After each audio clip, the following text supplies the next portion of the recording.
adventure and Putman on W4CY Radio.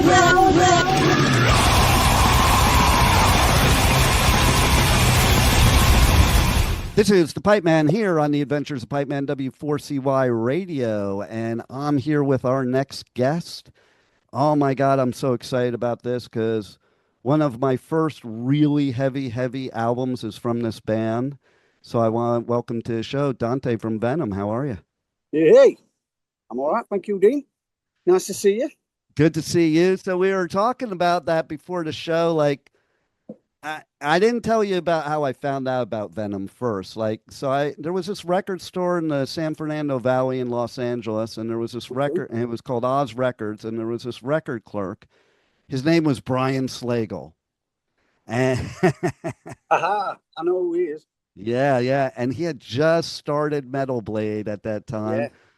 But we, all as teenagers in LA, we used to go to that record store and he would show us what we should listen to. He was the man. The first album he ever handed to me and said, "This is the one you need to buy," was Venom, Welcome to Hell. So it's his fault. It's all his fault. You into this horrible... I know, right? Horrible stuff. Hey, wow, that's a good tale. Right? It's so funny, too. I brought it home. Like, before that, I listened to metal, but nothing like Venom, you know? And yeah. You know, I listened to Maiden and Priest and stuff like that. Yep. And then I'm reading the lyrics because that's what we had back in the day. You had the album, the lyrics, and I thought the album cover looked so cool. But then I'm reading the lyrics as I'm listening to songs. And I'm like, this shit's pretty scary, man. Yeah. And then one of my favorite bands ever since. And that led me to where we are today. You know, man. Hey, thanks for sticking with us. You know, not only sticking with you, but this new album, okay? Oh my God. It gives me chills when I listen to it because it's like old school Venom from back then with a modern twist of a 2026 version of Venom. Yeah. It's got, you know, exactly what you've just said there. It's like, you know, Venom is Venom, and, you know, as soon as Cronos opens his mouth, that's it. It's undeniable, you know, who it is, you know. Exactly. Very unique, you know, he is the man. And it's like, you know, it's like when Lemmy opens his mouth, he knows him, and Ozzy, and, you know, Bruce Dickinson, blah, blah, blah, Robert Plant, you know. But so it's one of those things, you can't replace that person because that's the thing, spearhead of what you're listening to, if you know what I mean. And then, with regards to the sort of 2026 version, I mean, we obviously say very much a respect to all the years and all the years of the lineups, you know, and the members who've been in the band of kind of, you know, it's like been a progression, and okay, it sort of stopped for a while in the 90s, and then they got back together and blah blah blah. But here we are today with this new album, and I'm pretty chuffed with it. Put it that way. It's been a long time coming, but I think it's been worth the wait. Well, you know, I kind of look at it this way. The way the life was in the 80s, it certainly was when we entered the 80s, welcome to hell. Yeah. and I certainly think in 2026, the way the world is now, we're going into the oblivion. We all are. We're taking you with us. We're going down. Yeah. So tell me a little bit of a story of, you know, your entrance into music and then eventually Venom. Well, my story sort of starts when I was little, you know. Even my grandma I remember her telling me that when you were little, you crawled into our house, says, and you ripped these little, in England, we used to have these like plastic things to keep the tea towels on, like a tea towel holder in the sort of 1970s. So this would have been about what? I was born in 75, so what, 77 or something? So it must have been the punk movement that made me do this. She said, you wrenched them off the wall. And she said, your mother went, hey, get him to go. So I said, oh, just see what he does. And I put one in my mouth, one in my hand, and I crawled, knocked my grandfather's legs off this foot buffet, like a footstool, turned it upside down and started drumming on it. So that was probably my first drum kit. So, Nice. you know, and then it was biscuit tins, pots and pans. I got a drum kit eventually when I was 12. Started in my first bands with my best mates, and we're still best mates now. We've all done loads of stuff.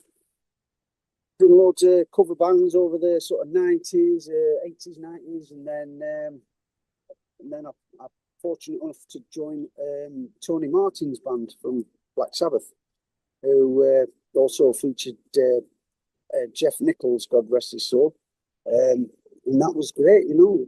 Went toured all over the world and did some great shows, some great festivals, and actually I recorded on Tony's last album, Thorns, which was about 3 years ago or something like that. And then joining Venom, that happened in 2009.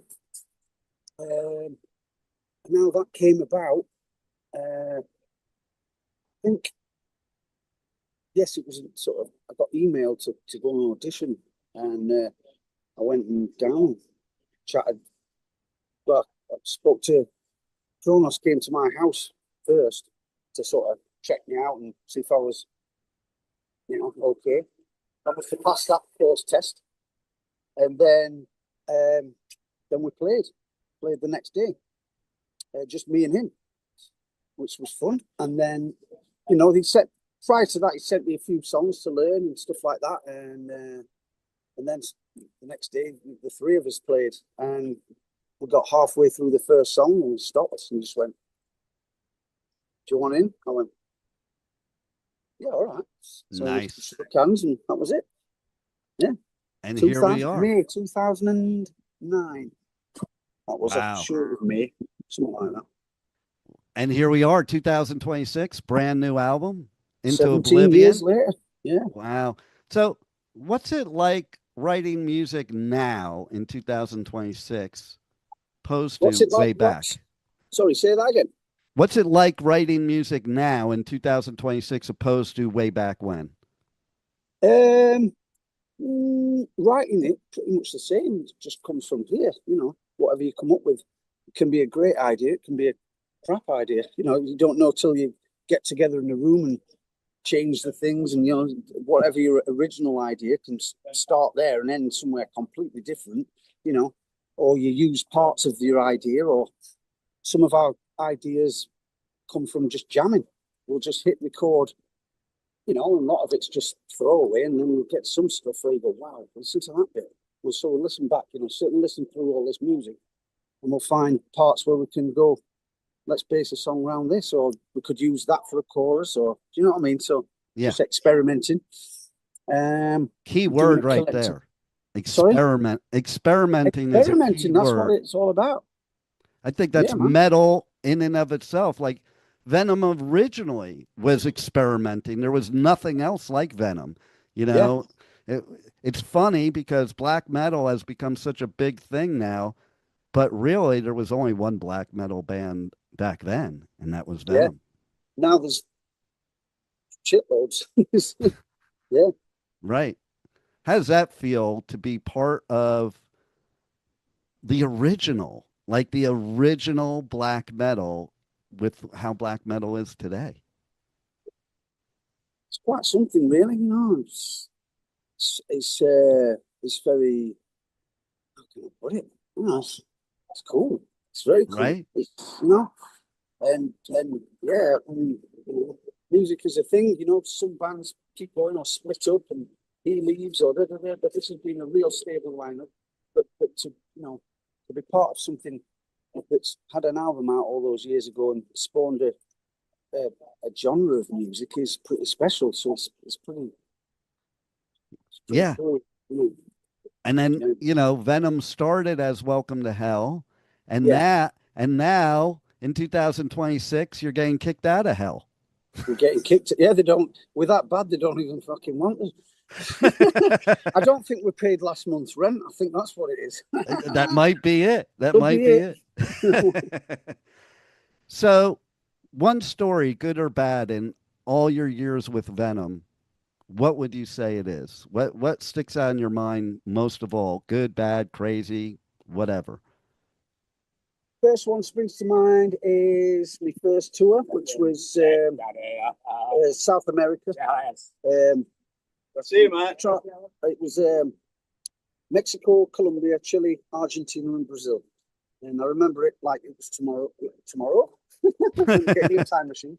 Like it was yesterday. And that was a great thing. You know, met some really cool guys who I'd never met before who was working with us. And, you know, it's the sound man light guy and, you know, the security guy, the road crew. Yeah, it was just a special sort of thing with it, but my first show and my first run of gigs. Yes, that's pretty cool. I've had plenty of like, well, there's too many to mention, really. You know, these highs of coming on a stage and blowing the shit out of fucking knows how many, you know, all these thousands of sea of people. It's amazing, you know, and you know they're all there to see you. It's a incredible time, you know, and then I would say the bad experiences are all the things that are sort of behind the scenes, you know, flights being missed and, you know, having to stay in a country for a couple of days when you should be going home and things like that, you know, just stuff that's, you know, things like that. Equipment breaking down. Equipment breaking down can be like, it's all part of the fun, you know. You're on stage and something happens. There's like a guitar cab goes down, or cymbals fall off the drum kit. It's all part of the act, you know. It's all part of it. It's all fun and games, you know. It's being able to stay on thin ice and being able to get to the other side. You know what I mean? So some people freak out and they go, "Oh, I don't know what's going to happen. It's all on fire." You know, we just take it all in our stride because we've been doing it so long, I suppose. But yeah, you know, it's a crazy old game. And we still do it here, doing it. And that's metal, though, anyway, isn't it? Metal has always been experimentation, but it's also that live show that things happen. It doesn't have to be perfect. It shouldn't be perfect. Oh, perfect. It looks perfect. Right. In fact, there's no such thing as perfect. Nobody's perfect. Totally. Pretend it's a pencil. There's always a rubber on the end of a pencil because no one's perfect. There you go. There's a truck on a pencil. So, yeah, you know, perfection. Obviously, I was listening to the radio the other day, some classical music. Now that was perfect, and I was driving the car. It was like 4 o'clock in the morning coming home from a gig, and I was just like, listen to that. It was like, my God, that's crystal clear. And then afterwards, the audience was like, and that was the BBC Philharmonic Orchestra playing in the Royal Albert Hall. I was like, that was live. You know, you wouldn't put a foot wrong. You know? Amazing. All three of them were on a scale. that's amazing. Really? That is wild for sure. So, what was the spark that sparked this new album, new recordings for the first time since 2018? Because you know, that's a good build-up. Well, it's moments of setbacks, should we say? Obviously, COVID, which hit everybody all over the world. Yeah. It went with us. So our usual writing process of the three of us in a room, we've got our own studio and rehearsal place in Newcastle, and we couldn't do that. Couldn't meet each other. So it's like we're writing, and it gave sort of Cronos and Rage an opportunity to upgrade their home studio stuff because they've got, they do stuff at home anyway, but they were buying stuff online and making it all Bobby Dazzler, type of thing. And so they were experimenting as we do at home, and then after those 7-8 horrendous months, we could get back together before they locked it down again. So obviously that was the initial issues, and then the second one was I think I'd recorded the whole album. My bit, I'm always first in, them to do it, because then the drums are done, and then you base the songs. Obviously, I'm the most important member of the band, so they have to, Right. Of Well, course. yeah. You're the foundation. Of course. No, I'm being fun. But so I'd done my bit, and we were listening back to the song, and it was like, what's that? It's like, I don't know. It's happening again. And basically what it was like it's a horrible little crackle, intermittent sort of. And it was basically the hi-hat symbol, the hi-hats that are up and down that operate in the left foot. The microphone, whether it was the lead, the mic, something was knackered on. Oh. And yeah, so it was unrepairable. So, I had to go and do the fucking thing again. Which I hate when that happens to me in this. It's a bugger when that happens, But at the time, obviously, I was like a bit gutted, but it gave, to be honest with you, in hindsight, it made for a much, much better album, because had that not have happened, yes, it would have been good, but it gave us more time to work on those songs, and we did change quite a few of them very dramatically, so which did turn out for the better. So sometimes out of a crap situation, something good comes along. Do you know what I mean? I think it was the universe guiding this album to what it is as the finished product. 8 long years, but all good things come to those who work. There you go, and it is great. I've been waiting for 50 years, and now I'm 40. Oh, hang on. This is good. There you go. Well, man, it's a great album. Everybody has to check it out. They can also, there's some cool packages that they can get, like a double gatefold smoked vinyl. Yeah, there's different vinyl. There's a black and chrome one or something, like 2 different colors, and then there's the limited edition red splatter that contains blood. Ugh. Yeah. Nice. So, but yeah, it's on CD and probably cassette as well.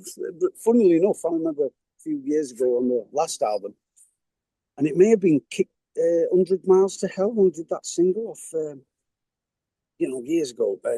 And we're in our room, and the label's been in touch. It's getting out on cassette and da-da-da. I said, "Hang on, did you just say cassette?" He says, "Yeah." I'm like, "Who's going to buy that?" He says, "You'll be surprised, Dan." He says, "Honestly, Chinese, American." I'm like, "Wow, okay." I said, "I've still got a tape player." I wanted somebody to make an 8-track.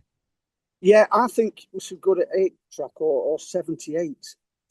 That'd be good too. I actually had Blizzard of Oz. I got on 8-track. Now you're talking. I got that on 8-track. But is they them? But what you used to put in your car, them 8-track things? Yeah, well, I had it in my house because I was a kid. Wow. It was 1980. What was I, like 13?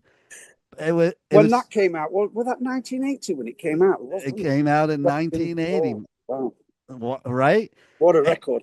And you had to we had those little matchbooks. You had to stick under the 8-track to make sure it went at the right speed. Otherwise, it would be like, and then it'll go, and then Mr. Crowley was split up between track 2 and track 3. Oh, no. So it would fade out. Yeah, it would fade out. And then it would switch over to the next track and fade back in. Like the longest crossfade ever. And you're like, hurry up. Oh, my God. Yeah. Wow. So next Venom album, 8-track. It's got to be. Look to the future. There it is. It's all in the past. Any other final words you want to tell our listeners? Just thank you for being with us. Sorry about the wait, but here we are. If you get a copy, I hope you enjoy it. Crank it up and shake your head, open a can and love it. Thank you. There it is. It's a great album. Probably one of your best ever. So everybody has to definitely check it out. Thank you very much. Thanks a lot for making us great music still all these years. And thanks for being on the Adventures of Pipe Man. No problem, man. And can I just say, I'm just going to show someone your background. Look at this. Look where he is. Real. No. But it is where I really live. So if you want to come visit, I do. I live on an island, actually. Do you? Whereabouts? It's near West Palm Beach in Florida. Okay. And so I'm like just surrounded by water. Of course, I'm in my studio now, so it's like I had to leave that. What you're seeing in my background, I had to leave to come do this interview. Well, it's been a pleasure to speak to you, Dean. You take Pleasure care. speaking with and you. listen, if I do go to Bloodstock, come and find me. Yeah, definitely. Let's connect and we can hang out at Bloodstock. You're listening to the Pipe Man on W4CY Radio, and he is a cool dude. I've enjoyed talking to him. Check us out. Thank you very much. Goodbye. Thank you for listening to the Adventures of Pipeman on W4CY Radio.